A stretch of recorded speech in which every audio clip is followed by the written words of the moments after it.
네, 여러분 안녕하세요. 자, 이 리플의 재판이 긍정적인 흐름으로 이어지면서 계속해서 호재들이 들려오고 있는데 7월이죠.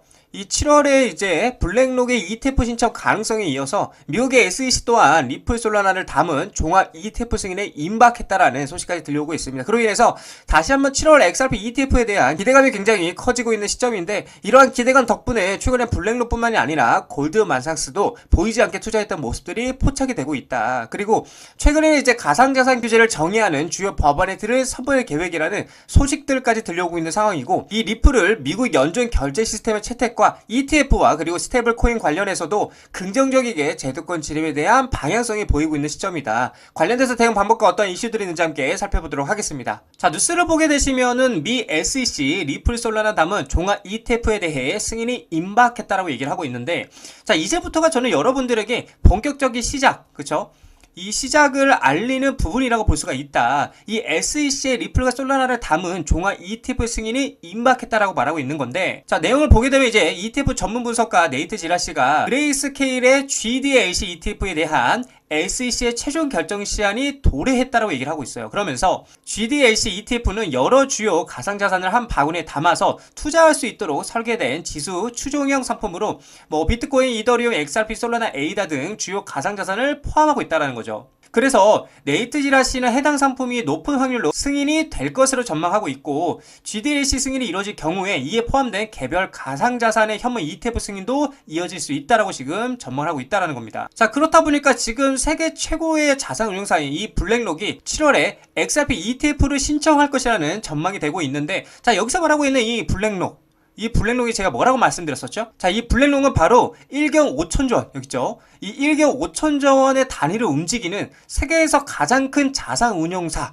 넘버원이라고 제가 말씀을 드렸었습니다. 이러한 블랙록이 SEC에게 ETF를 신청하게 된다라면 승인 확률이 무려 99%입니다, 여러분들. 무려 99%에 가까운 승률을 가지고 있다라는 건데, 자, 여기만 보더라도 지금 ETF 승인 전적이 577전 576수, 그러니까 한 번을 빼고 다 승인이 되었다라는 거예요. 사실상 이 블랙록이 XRP ETF를 신청하게 된다라면 거의 승인이 된다라고 지금 얘기를 하고 있는 거죠. 자, 그래서 블랙록이 7월에 XRP ETF를 신청할 거라고 그 가능성이 높아졌다라고 말을 하고 있는 건데, 자, 내용을 보게 되면 이제 리플과 SEC 간의 오랜 법적 분쟁이 종착점을 맞이했다. 그래서 리플이 SEC 대응 항소를 공식적으로 철회한다라고 발표하면서 역사적 소송은 마무리 단계에 들어섰다라고 얘기를 하고 있어요. 자, 그러면서 법적 분쟁 종결로 XRP에 기반한 상장 지수 펀드, 즉 ETF 신청서가 7월에 새롭게 제출될 가능성이 높아졌다라고 얘기를 하고 있는데, 인공지능 분석 플랫폼은 XRP가 주요 암호화폐 중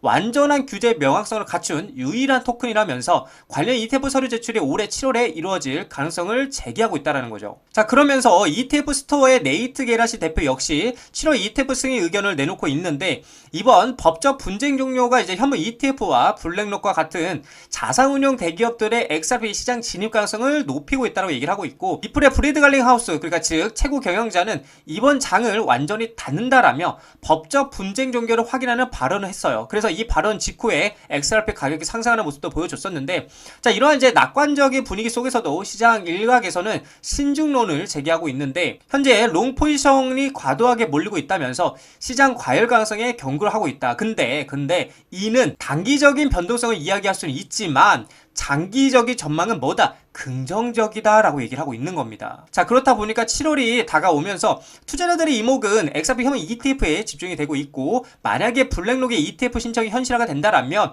XRP는 규제 불확실성의 상징에서 월가 투자자들의 새로운 관심 대상으로 탈바꿈이 될 것이다 라고 얘기를 하고 있는 겁니다. 자, 이렇게 좋은 말들이 들려오면서 리플 지지 변호사는 그러니까 리플 IPO 시장만 좋으면 당장 가능하다라고 지금 얘기를 하고 있어요. 리플 지지자로 유명한 존 디튼 변호사가 리플의 기업 공개, 즉 IPO 가능성을 다시 제기를 하고 있고요. 현 시장 상황에서 시가총액이 1000억 달러 달성이 현실적인 시나리오라고 얘기를 하고 있어요. 자, 그래서 존 디튼은 최근에 뉴욕 증권거래소에 상장한 서클, 그쵸? 이 서클의 주가가 상장 이후에 600% 넘게 급등한 사례를 언급하면서 리플이 상장에 나설 경우에 유사한 시장 반응이 가능하다고 강조를 하면서, 현재 서클의 시가총액은 662억 달러로 이들이 발행하는 스테이블코인 USDC의 시가총액은 아직은 613억 달러를 뛰어넘은 상태라고 얘기를 하고 있는 거죠. 그래서 존 디트는 서클의 가치가 이제 600억 달러 이상으로 인정을 받는다라면 리플의 XRP 보유량과 인프라, 글로벌 인프라를 고려했을 때 1000억 달러 상장 가치를 노려볼 수 있다라고 얘기를 하고 있는 거죠. 자, 근데 저는 이렇게 근거 없이 그냥 마냥 아무 말이나 하고 있는 것이 아니라고 생각이 됩니다. 그러니까 명확한 데이터, 그쵸? 이 데이터들을 기반으로 말을 하고 있는 거기 때문에 저는 이 1000억 달러, 이 1000억 달러라는 수치가 충분히 가능하다라고 보여지는 관점이기도 하다라는 거죠. 그래서 우리는 지금부터 뭘 해야 하냐면 떨어지면 계속해서 사면 됩니다. 이 리플이 떨어지면 계속해서 사면 돼요. 아주 간단합니다. 그리고 기다리면 됩니다. 이렇게 반복만 하고 있다 보면은 분명 우리의 시드가 점진적으로 어떻게 된다? 우상향하는 모습들을 볼 수 있을 것이다. 이렇게 좀 말씀을 드리고 싶습니다. 자, 리플 차트를 보게 되시면은 일단 이 리플 같은 경우에는 자, 비트코인이 조정이 왔는데도 불구하고 굉장히 큰 폭의 하락은 안 나왔다라고 저는 보여지는 관점이에요.